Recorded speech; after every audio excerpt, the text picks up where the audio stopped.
Hey guys, how's it going? Jay Sensational here, and today I want to introduce you to a deck that I've been seeing pop up on ladder a decent amount in the past couple of days, and this is Aphelios Locks. You heard it first here. Aphelios is making his way back into decks. In this deck, only a one of, but I've seen decks that do range between 1, 2, and 3 copies of this card. And I think a main reason why Aphelios is able to come back is because of a little bit of this card in particular. This is Shield of Durant, just a really powerful way of protecting Aphelios, because one of Aphelios' key issues was even 3 health just seems not enough. He relied a lot on Tempo to give him health to survive over the long game and generate a lot of value. But Shield of Durant is, good enough to provide that exact same value, granting 5 points of health for the measly price of 3 mana. So having Aphelios being able to stick on board, just able to generate you a lot of value with the Crescendum. Now being able to pull out Petrified Broadwing, the 7th, 8th, 9th champions of this deck, is very powerful in being able to tutor out this card. And Aphelios also having very great synergy with Lux. Playing 2 of your blade weapons in one turn gives you a laser, and the laser, of course, being able to deal 4 damage to an enemy. I think Lux is super good right now, and even was in the past. You had decks like Jace Lux popping up. We had the Lux Shellfolk of old days past. Once Lux got buffed to 5 mana, she's been really just making splashes in a lot of decks that she's been put in, and it always sort of serves this purpose of just these slightly bigger Demacia decks. In the current meta, we see a lot of board-centric decks. We see a lot of swarm decks. We saw a lot of decks that go wide with a lot of cheap units, and having these sort of beefy units, such as Lux, being able to block down these units to trade for multiple ones, and being able to generate the lasers, which nowadays removes a lot of the key units in the meta. It removes things like Misfortune, it removes things like Tristana, it removes things like Gnar. The laser being able to threaten a lot of these key champions that have not that much health. It's not like a Trundle, it's not like a Garen, it's not like a, I don't know, whatever big boy you have out there. This makes it a really powerful tool. Not to mention, we also have access to a lot of the target arsenal. We have cards like Solari Priestess, Star Shaping. Divine is a lot of good win conditions. And, when you have target healing, you just become very unsusceptible to decks like Burn and Aggro and things like that. For the rest of the deck, we do have a sort of a Zoe shell. You have cards like Dustbringers, the Space Sketchers for Zoe. We have 3 of each here to provide us a little extra protection, and cycling through our deck also synergizes very well with Aphelios, having cheap spells to play. Again, Broadwing, very key addition to the deck, being able to give us a little bit more of that early game control, and having cards like Guiding Touch as well to sort of buff its health back up. Classic Demacia cards, Sharp Sight, Single Combat, Shield, things like that, and Vanguard Sergeant. Probably a very underrated card. When you think of strong cards, I think Vanguard Sergeant sort of just is a little bit under that category, but I think Sergeant is so powerful, especially so synergistic with Lux. Oops, my bad. I did not mean to add Lucian into the deck. Bad Lucian. But what I was saying is that Sergeant's ability to not only generate a beefy body for 3 mana, but also this spell. Even if you don't have Lux on board, you can still cast a spell if you're like 4 or 5 unit wide, which you can do pretty easily with the super cool star charts off of Zoe or with the Spacey Sketcher, and suddenly your board is threatening to trade down all of your opponent's board. It's just such a powerful tempo tool that I think a lot of people just sort of look under the rug, or just put under the rug, as just, just like a really solid card, but I think this card is just a little bit over that. And so this deck just really sort of works together with itself. You have sort of the early game threats with Zoe and the Petrified Broadwing, and then once you have to the mid game, you suddenly have the cards like Sergeant, Lux, the Priestess cards, and then, if you happen to chain off your Aphelios and Lux together, you just have this huge value engine going on, that if your opponent just really can't deal with it, you scale to the late game, you play Star Shaping, and you sort of just win the game. So overall, this Targan Demacia, any sort of Targan decks is always a deck that I have generally really liked to play, and I honestly think is pretty good right now into a lot of the Swarm and sort of mid-range styles of decks. So I do hope you guys give it a try. Let me guys know what you think, and please do leave a like and subscribe to the channel. It really helps me out. Thank you guys so much for the support recently, and I'll catch you guys at the games. Thank you, and peace out. Alright, it's our rematch. Let's go. No more messing around this time. We have the Lux. I need to find like a Broadwing. I think this might be a little slow. I think we'll just go for this. Try to find Broadwing. Keeping Lux is a little bit sketchy, but I think Lux just really turns the corners in these games, and having a barrier is also really nice. We just need a mental note. Mental note. Zoe for second stun is considerable. It's 5 mana, deal 4 to a unit, and stun it. It's basically Palm plus. Okay, we can trade. Have second Zoe. Is one of Teemo, nice. Love to see it. Wait, it's a one of Teemo, and our last opponent had it too. That's so cracked. Like, how do people get away with that, honestly? Somebody tell me how they get away with that. It's so wild. Like, what are the odds, man? Don't answer that question. I know the odds. It's like 1 in...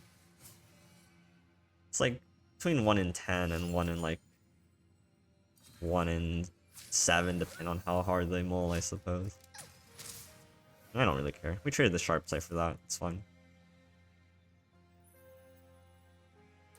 I think people would just like try to overemphasize the value of Zoe, but Zoe being able to trade for sharp side there, you know, in a position where the sharp side might have benefited him in a bigger trade later, is honestly really, really good. Alright, I find Equinox. I do not find Equinox. I play Trickster this turn. I do want to bank some mana, because I do have the Lux and I do want to be able to cast spells.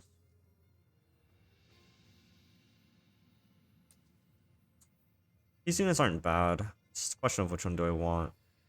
I could even play Trickster here. I don't need a bank. I go 5 into 6, and that's fine.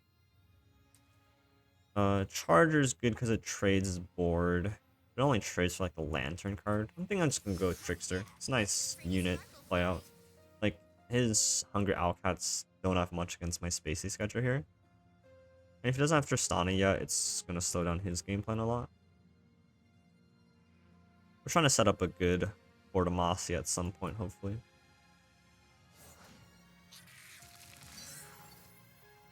Okay, I underrated this card. This card's goddamn annoying with the Grandfather Fae card.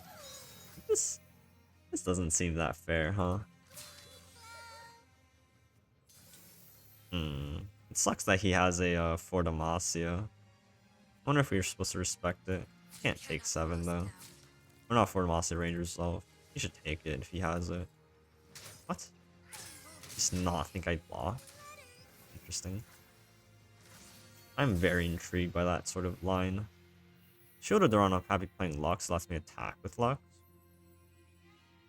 Next turn I have like Shield plus Flash as well, so there's good options in activate. I don't need to play Fortimasi if I want a laser.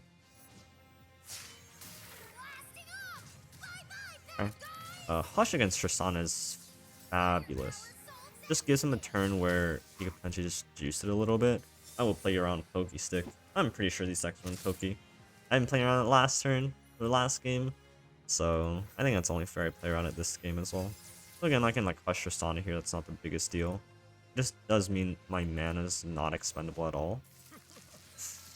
And he gets to go so wide.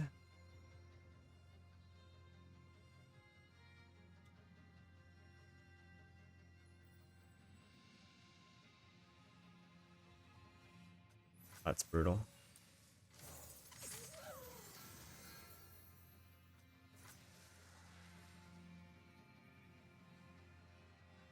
So I'm gonna go for the Hush on the Tristana play. So he's most likely representing like a rally. So I want to position myself so that I can try to at least block 2 units down. If I wanted to play this, I should have played it earlier so I could just beam the Tristana. At this point, I can't go for it anymore.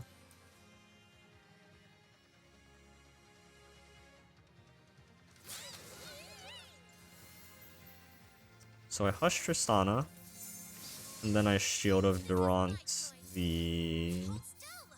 here? This level's Lux allows me to block, gives me a laser, and now I can just block something else if he wants to rally. Block.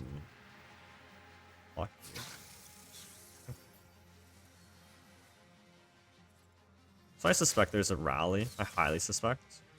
In that case, I can just beam here, and then he has no more attack either. Pretty gonna attack with the barrier unit, but now his rally just really stinks. And that's sort of where we want him at. We just want to be setting up these positions. Okay. We did have Pokey, so fair, good on me for trying to play around it. Sucks that we're still not quite stable yet. Our health total being very low and our mana points being very awkward this turn is definitely unfortunate. Second Broadwing though, absolutely fantastic. Might be able to like stifle his development this turn by just playing 2 Broadwing. Unfortunately, anything he plays most likely has more than 3 attack, just given the nature of the Grandfather Fate card.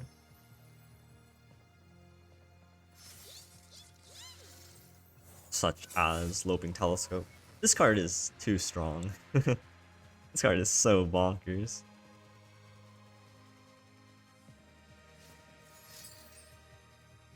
Okay. I'm also worried about Rally too. Like, you always have to be like slightly worried about Rally in the back of your head. Rally looks scary here.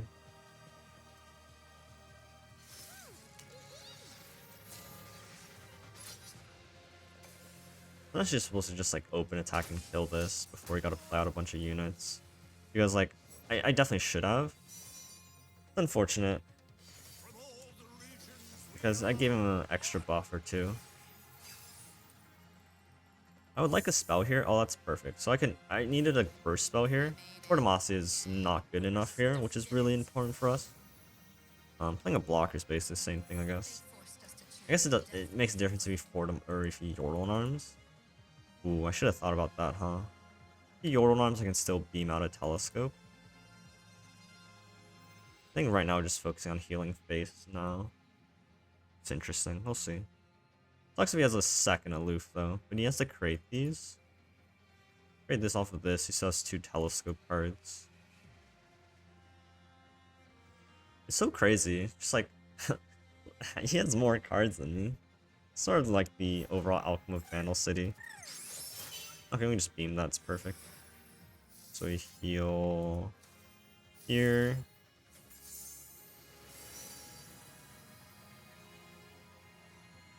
I think it's on Destroyer. Like, this is cool and all, but we need to pressure the game out. I will use this. This leaves me better mana up for Lux overall, just making sure I don't overflow. If he has a sharp side, it's sort of doomed regardless. We have perfect 4 blockers across the board, so it doesn't really matter. No sharp side is excellent for us. Gets a Rainbow Fish back, but it's not something you can play this turn. And then we still have Guiding Touch to dictate our blocks. So I can just do something easily like this. Doesn't really affect our Guiding Touch math, but it's fine. Nice. Going to block down this board is huge. Now we're representing lethal with the Destroyer? Not quite. We should have just played this though, honestly. No, Pale Cascade is lethal though. So this is 12 with the Pale. Oh no, it is 12. And he can only play 1 unit. And then we challenge that unit away. So this game is definitely a slightly better representation of the overall matchup, where we have slightly bigger units and we can sort of chump down the board. Okay. I'm glad we saved this card.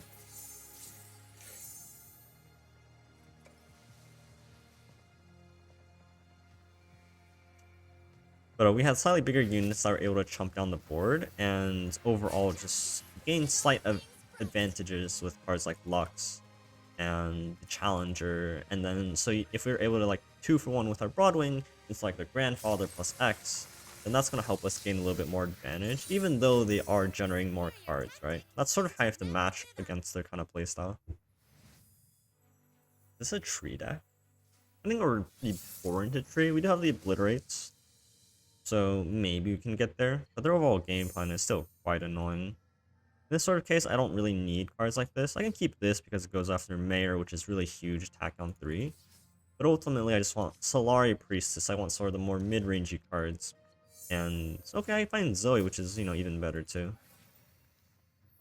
Like, if we level Zoe, we also win the game. Maybe I should have saved it where I had mana to play Shield Durant. Because if he has, like, a group shot here, it's, like, actively pretty bad for us. Like, once we play Shield Durant onto it, it just becomes a whole lot harder for him to deal with it unless he has specifically like block, right?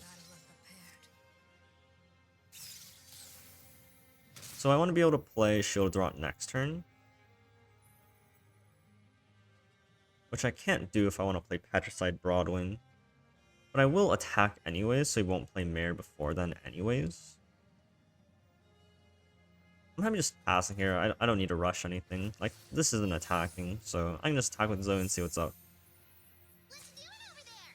He goes after it, I potentially go with the Shield to draw. Showing me that he can't deal with it. No Mare. Very, very good so far. Like, this is really good news. Sunburst, I don't care about, so if he plays Aloof, say goodbye to that. Now at this point, if I can just find like a Moonglow or something like that, I wanted Moonglow here. I will take Serpent because of how cheap it is, and I can just turbo level my Zoe here. Okay. I have, you know, L or something into that. Buster Shot.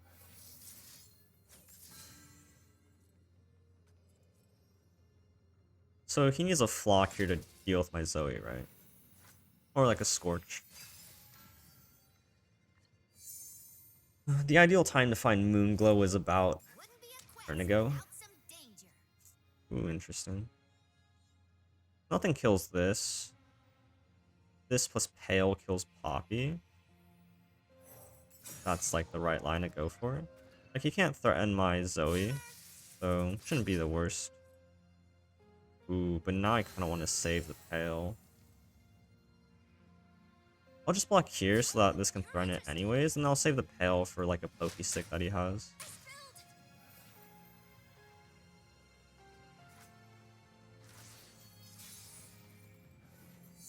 Guiding Touch is fantastic.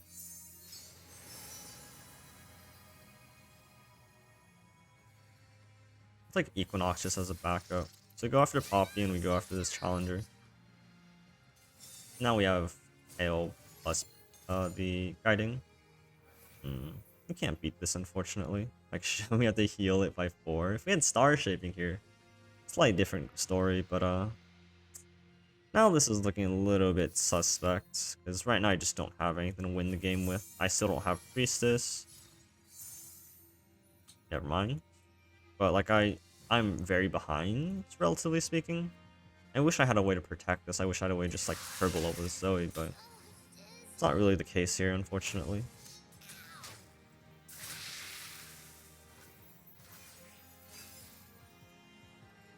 He has more than one tree, that's probably where the issue is going to be at. If he only has this one tree, then we have the opportunity to just obliterate out of the game. And this is how you lose a tree. This is how you lose to tree.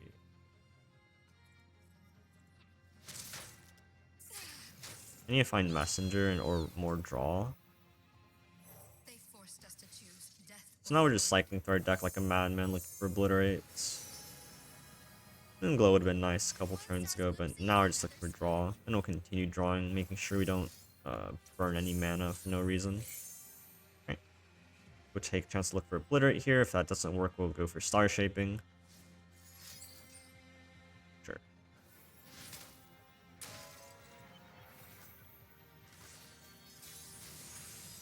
Maybe Tree shouldn't generate any regions, like any units. Like, it was a reasonable thing when Bandel City didn't have like an Ionia card, didn't have like other region cards. I can't play that this turn. This isn't liable to racing them, is it? Hard to say. Like, they're just gonna go equally wide this turn. This 9. Their trees at... Why can't I see what their trees at? It should be at 6 this turn. And it can go faster depending on what they draw. We have to have 2 attacks here. Otherwise we're looking for an obliterate. Oof. I don't like needing to rely on an Obliterate to win the game, but at the same time, it sort of feels like that's where our game plan is stuck at. Yeah, so he had the Bilgewater card, and then he had a card that got off, and then the race is on.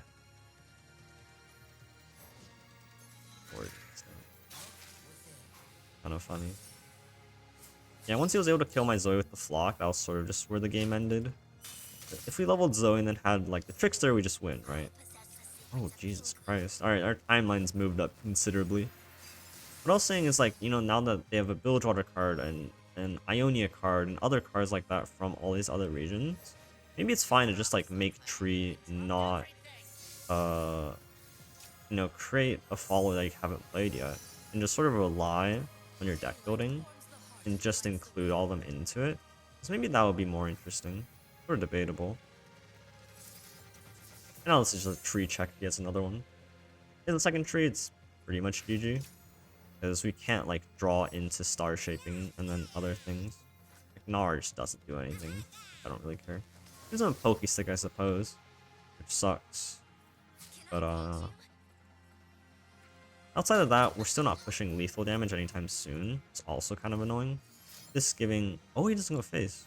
I would have imagined he went face to give the Trickster vulnerable. But it seems like that's not on his radar. That's what I would have done there. Oh. Or you just top deck Buster Shot. Okay.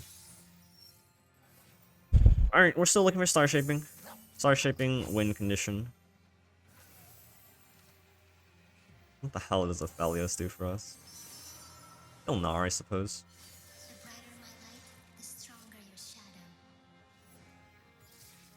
Probably. Slightly confused. He wants to like just block Aphelios.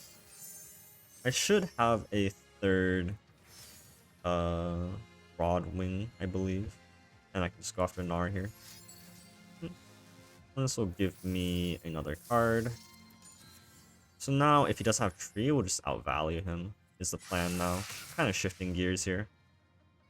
It sucks we have to give him another Pokestick in the process. Because now he can actually just play the Pokestick and do something with his turn. Oh, he can kill Aphelios. God, I hate Gnar already. Oh my god, Gnar is getting on my nerves. I forget that all the time. I forget that striking Gnar gives him... Oh my god, what is that? We're actually gonna get beaten down this game. It's not even gonna need Tree at this point anymore. It's such... such annoyance.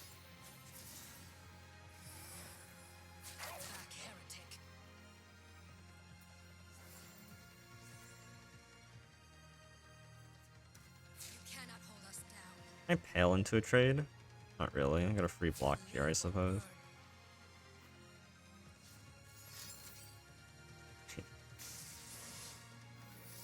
I think we're on the same boat. He's going for the beatdown plan now, and I need to prevent that.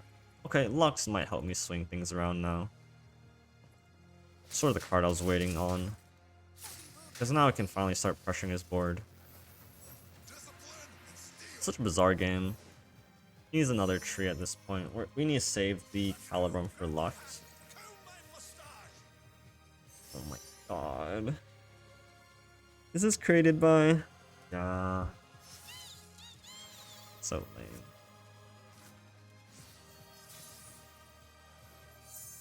Zoe, okay. Zoe can find me Messenger, which can find me Obliterates.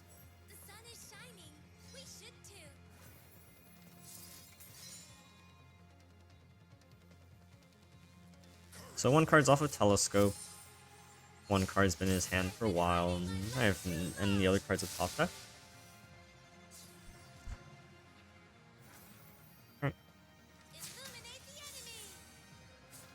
I don't like need to use this first, because if he has no units on board, this can just go face. The only downside is if he like suddenly plays a unit that has more than 4 health, and something that gets weird. But you know, there's plenty of targets here. That's fine.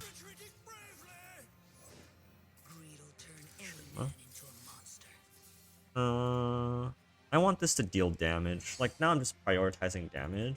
Like my board will always trade against his. but lasers have the opportunity to go face and deal extra damage. I think that's slightly more important. Oh, thank God. Whatever this nonsense is. Actually funny, like he only drew one tree, and I think he's still off even if he top decks tree here. Like I think he's still at 9, hopefully the case. So I can't kill him this turn.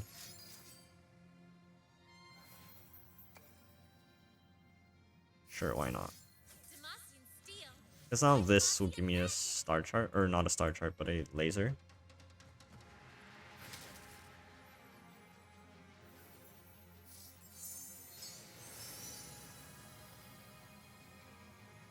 That's damage. Just kind of need to know if you top deck tree. If you top deck tree, play it here. Interesting.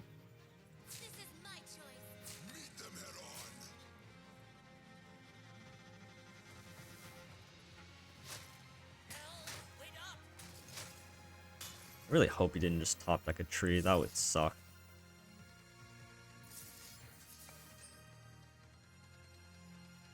So funny that he basically leveled a second Zoe.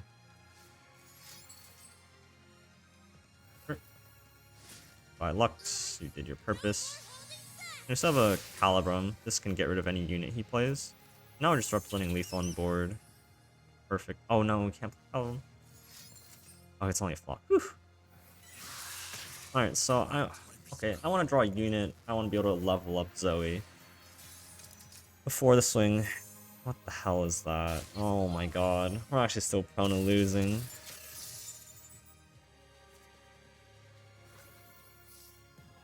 Alright. Find me messenger, please.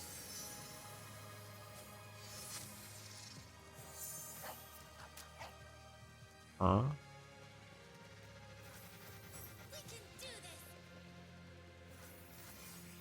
I mean, leveling Zoe's now is just like cherry on the top. Doesn't matter at all. He needs a top deck tree now. Nah, it doesn't matter.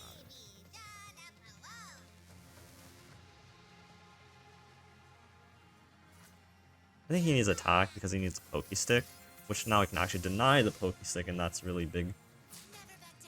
Oh, we can self-hush like our own unit and then just laser his face, which I will do now just in case of any random nonsensory. And level Zoe, why not? Alright, we got really lucky there. He only drew one tree, and we were able to find the Obliterate for it, and then we won the game. Kinda how it works against tree. You just hope they don't draw the trees that they need. Not a very interesting matchup, unfortunately. Which, you know, is, you definitely start to feel it after a bit. Ooh, Xerath Zilean, huh? Kind of an interesting one. We have a lot of healing. We have good silences. We have good mid-range stuff if we can, like, laser Xerath. That's pretty decent. I think we'll just look for our champions. There's no point keeping, like, our buffs if there isn't, like, a Zoe to protect at this point. Decent, well-statted unit so far. Sucks we don't have anything to play until turn 3. Maybe we can change that. Nope, never mind. Okay, no Rock Hopper is good for us. Just means that they don't have like a really good tempo play here. Just lets us just play like the we'd even play like Slayer Priestess. But we'll probably just play the Sergeant and see what's up. Ooh, Aphelios. I wonder if that changes anything. This is good because now I can just play this into here and it's a good blocker. You could pull with like Zilean if you wanted to, but it doesn't really change much. Right. You could pull with Zilean here. I could see him pulling with Zilean. Oh, okay. Very happy with that. I was really expecting him to pull with Zilean there just to push 5 damage that turn, but looks like he wasn't interested. Which makes me quite happy. We'll try to play Aphelios next turn with like a sharp sight. Alright, so looking at the invoke here, this one's kind of interesting. This is good as removal, this is good as a play. It's a little bit awkward just because they do have access to like the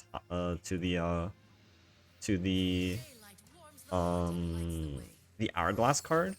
So I actually like the Warrior because this is like almost for sure being able to challenge a card like Xerath. And even if they do Hourglass, we're still able to play it back out.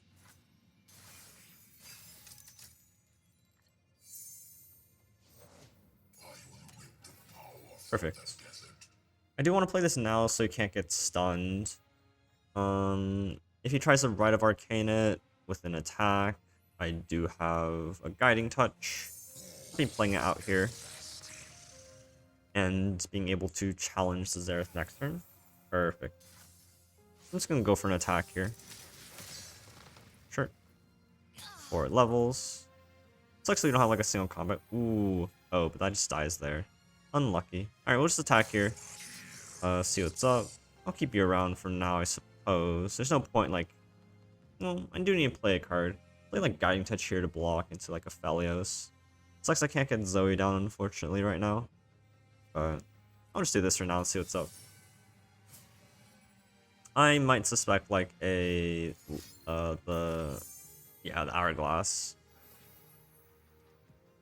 It's kind of annoying just given how much tempo this sort of generates from.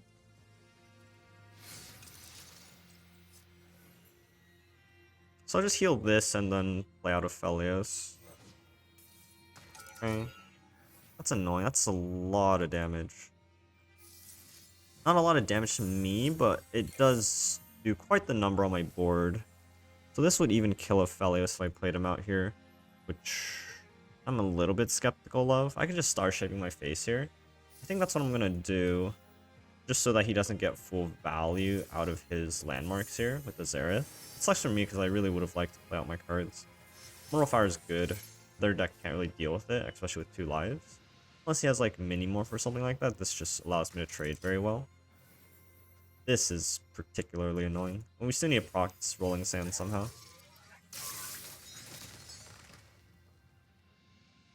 Like, we still have the challenge on the Xerath anyways. It's just funny that once we play out Aphelios, it just immediately falls over to the landmark.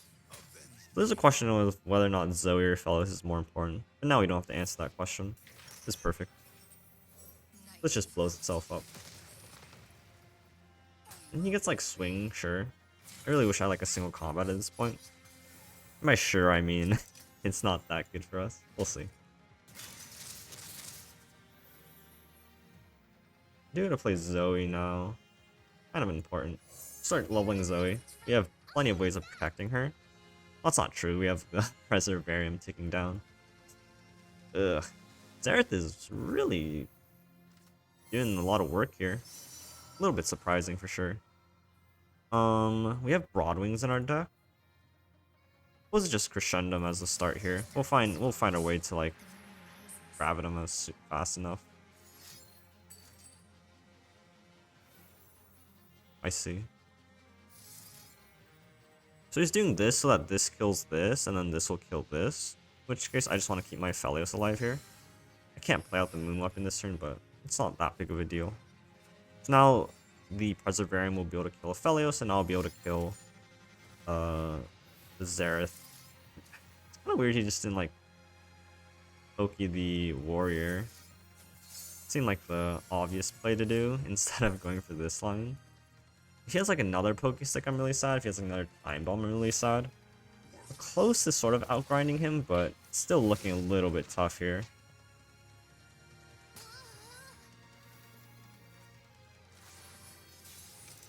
Three, 6, 9. Okay. I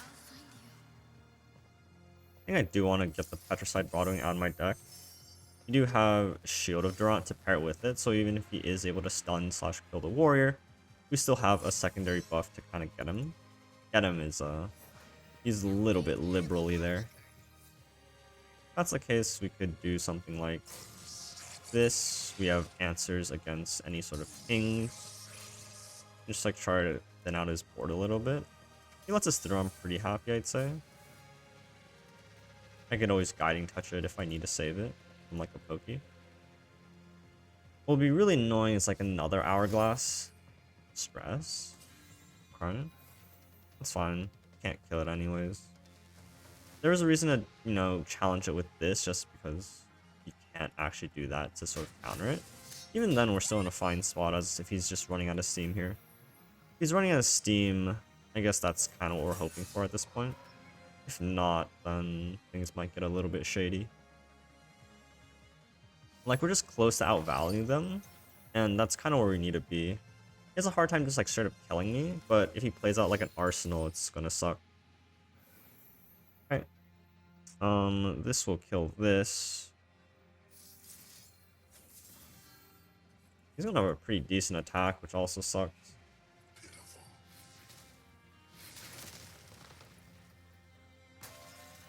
Xerath is no joke. Especially with like the ancient hourglasses and me not having actually a way to interact with it. He's getting a lot of value out of here. That's kind of scary. I don't mind going like a little bit low here. I think like even guiding touch here.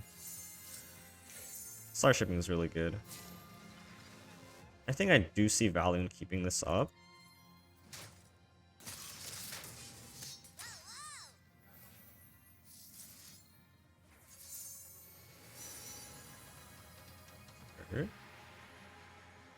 Scourge is a little bit interesting.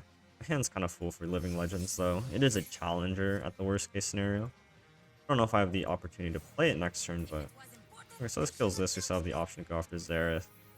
We are running a little bit low on the old board and stuff.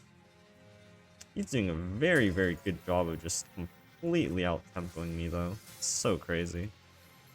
Like, I just needed a, I really just needed a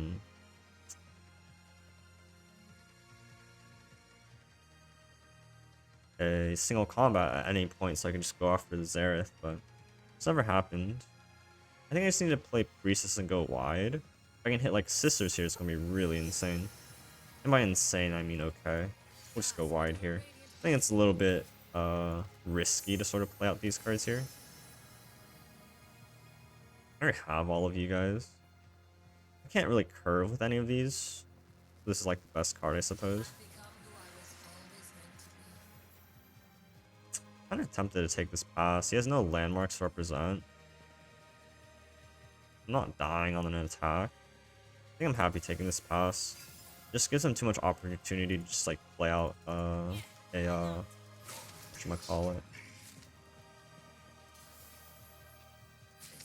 Am I dead still?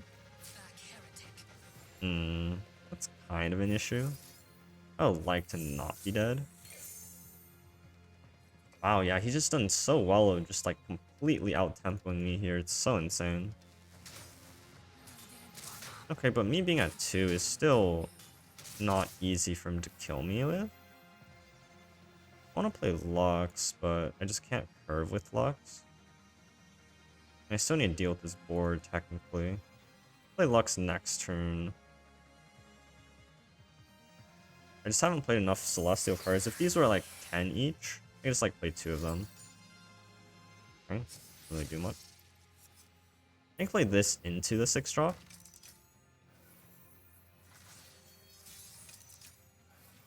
Now, is that the best play is a secondary question. Sunburst is pretty good. I can get laser and kill 2 things. But I can also just play this. Then I can't cast this. I don't have lethal here. I'm 17. I'm 3 off. I'm 1 off with the sharp sight.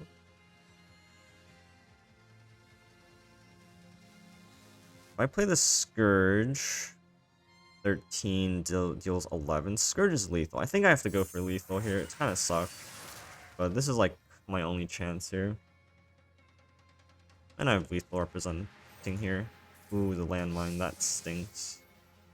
Yeah, I mean, that's it. He's just wider than me on board. I have no more healing.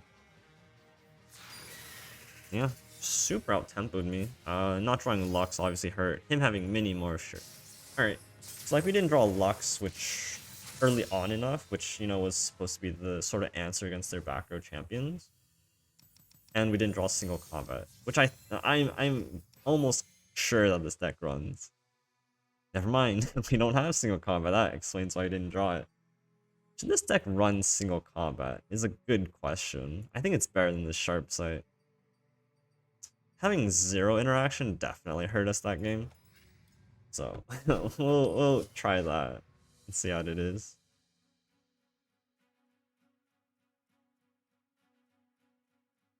Yeah, they just like completely out-tempoed us once we couldn't kill the Xerath. Kind of crazy, honestly. Xerath just shows you how powerful these sort of back row champions can be if you can't deal with them.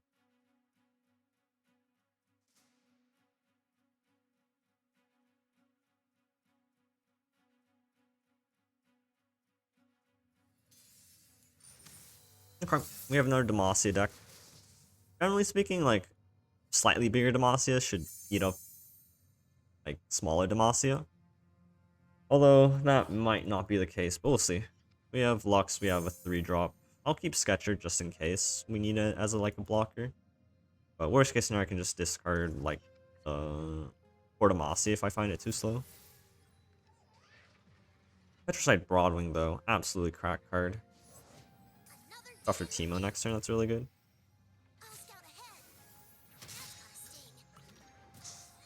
Demacia lives for this Petricide Broadwing card. It's so cracked.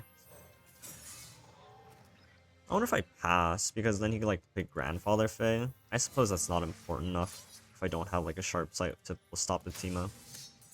Like, I'll let him play out his Fae here if he wants. I do have a blocker for the Hungry Owlcat with the Sketcher. Also with this card is really nice.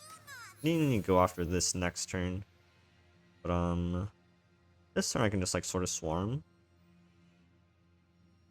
And then I can just, like, Guiding Touch go after that. Although that might be a little bit risky, I might just go after the Fae. He has, like, another Grandfather Fae. I'm gonna start to get a little bit worried. And I'll try to look for something off of the Sketcher to actually deal with this Lantern, I suppose. Fine. Sure.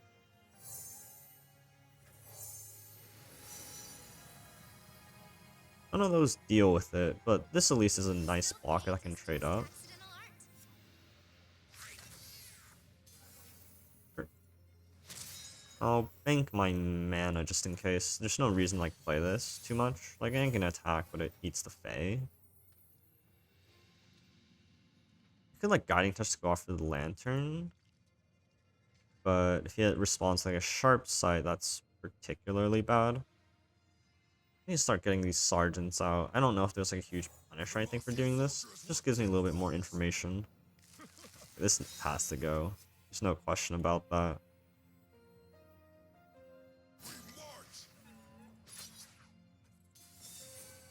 It's the same thing if he has a Sharp Sight. Because these are going to get scary real fast. He played out of Fae this turn, so his ability to just completely curve out here is a little bit lower. This card also being a dual region card is so insane. I don't think this card should be dual region. It sucks because this card is, like, basically carrying Tristana on her back. Without this card, Tristana would not be good right now. Oh, is it a, we'll go Guiding here then. Without this card, Tristana would not see the day of meta. But this card is, like, single-handedly bringing Tristana into it. It's so insane how that works. I have Lux development next turn, then I have 4 Demacia, and that will hopefully just clean up board. He doesn't have, like, exactly Tristana here. I'm not particularly worried. And then I do have a good blocker against it. Lux being a second bear is also really nice. Oh yeah. And I can always just chump block Tristana this turn, or shoot it with a laser next turn. This isn't too bad. It's just when he swarms in the following turns. But what's really good is he's just dumped out his whole hand, right? He doesn't really have much left to actually, like, you know, make use of the Tristana. I think when Tristana gets really scary is when she suddenly just gains, you know, 4 impact and you're forced to block her. I'm not going to block Tristana. I can just laser it next turn or challenge it with the 4 Demacia. Because, like, a Pokestick, I do not want to lose my Lux. Because I do want to have the ability to play 4 Demacia next turn. Which I also don't particularly like this attack. Just because it seems rather weak. You cannot hold us down. Hold still. Yep. This ensures that a second resolve doesn't do anything. And I also want to keep this back for the 4 Demacia. Question if I do want to actually play the 4 Demacia this turn. But I think having the ability to just snipe the Tristana is very important. Like, even if it doesn't die from this, I do have laser, I do have the challenger as well. It's a little bit weak, relatively speaking, because he could try to swarm me next turn and just, like, really pressure me down. But if I can trade down for 2 units here, maybe that stops him a little bit.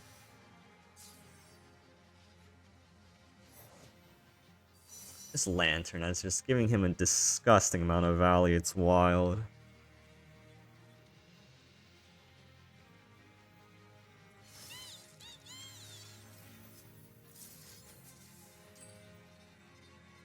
He has a Sharp Sight or like another combat trick. Luckily he didn't. If he had it, that would be really scary.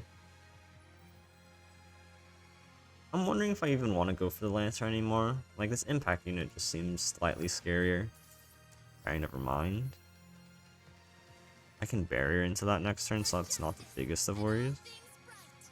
Something at 2 health seems okay. Can't really kill this. Unless he has like a Buster Shot. Maybe I shouldn't have attacked with Lux here. Okay. I do have this and I do have Star Shaping, so give a little bit of heal. He doesn't seem to have any more board. He wants to play for Yordle in Arms. I still have the barrier. Ooh, that's annoying. Not only is it annoying, it's a really damn good play. I have all the blockers I realistically need. This turn I want to be able to cast the Prismatic. I don't know if I need the Pale, so I'll just, the Challenger more important. If we're trading 1 for 1 at this point, I think I'd rather just do this. I don't need to use the barrier this turn, huh? No, I'm at 1.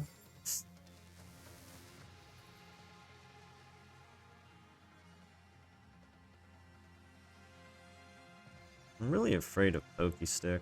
So if I lose this Lux, it's kind of over. I do have the Star Shaping, so I'm happy kind of taking this. Okay. I'm still happy with this. I still have the Lux, and I still have the Star Shaping. He did top deck. He does have Gnar in his hand. So one of his cards is Gnar. He just generates a Pokestick, and that kind of scares the crap out of me. Alley.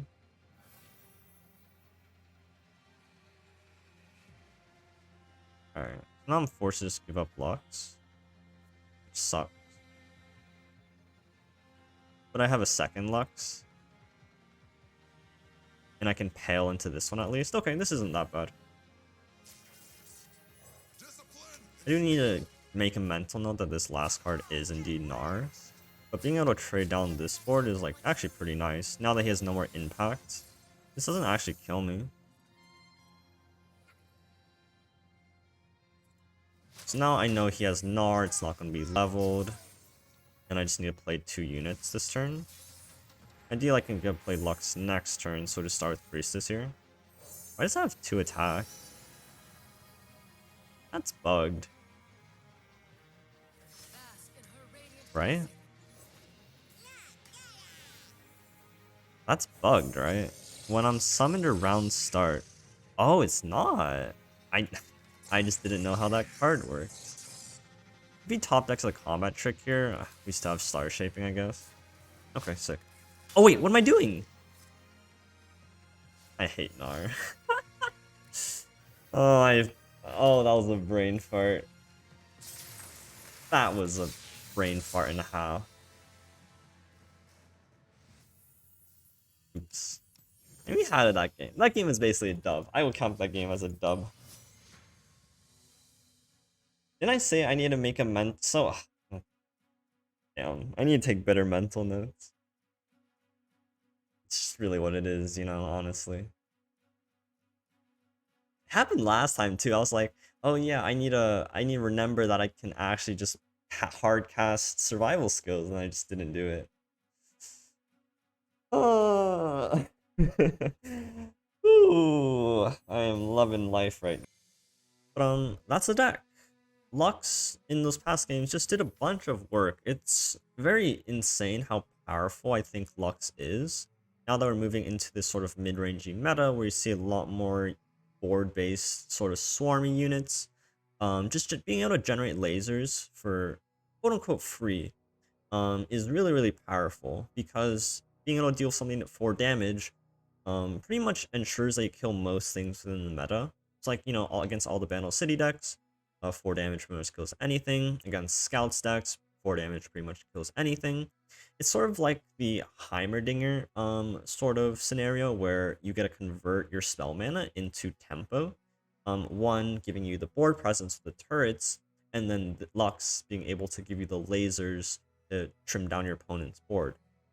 Both of them just represent really powerful ways of interacting in this sort of mid-range meta and sort of slotting into it. And I think Lux overall, even since last season, we had the decks like Jace Lux, Lux Shellfolk, and things like that just really shining. And I think Lux being able to have this extra ability while also being able to utilize your mana in doing something else, right? Sort of a 2-for-1. You can start shaping your own face to give yourself a laser at the same time. You heal yourself, give yourself a laser.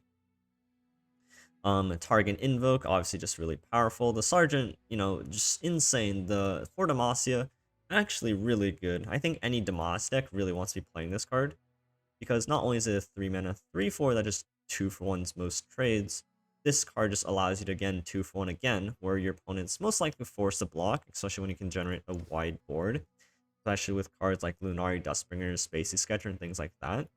It just really carries on the back. Given the deck has a decent amount of single target removal with the Sunburst, with the Star Shaping cards, with the Priestess, as well as just a little bit smaller challengers with the Petrified Broadwing, and sort of the Shield of Durant to really protect a lot of your key units. Really just sort of combines this deck together and gives it a quite good cohesion. So I definitely been seeing this deck pop up a little bit, seeing it with a mix of different champions and card choices. But this list has, been showing to be actually proven just decently well. If I remember that Nard generates a Pokestick, even if he's not attacking, I would have probably won a couple more games in this video. But overall, the deck feels very solid, so I consider you guys giving it a try. Even if you don't like this particular target version, I also do think the Jace Lux PNZ version is also nothing to scoff at. So thank you guys so much for watching. If you made it this far to the end, I don't know, comments, I'm sick of Bandel City or something like that. Or maybe you thought of that even before you made it to the end. But either way, thank you guys so much for watching. I'll peace out. I'll peace out, and I'll see you guys next time. Thanks so much, and have a good day.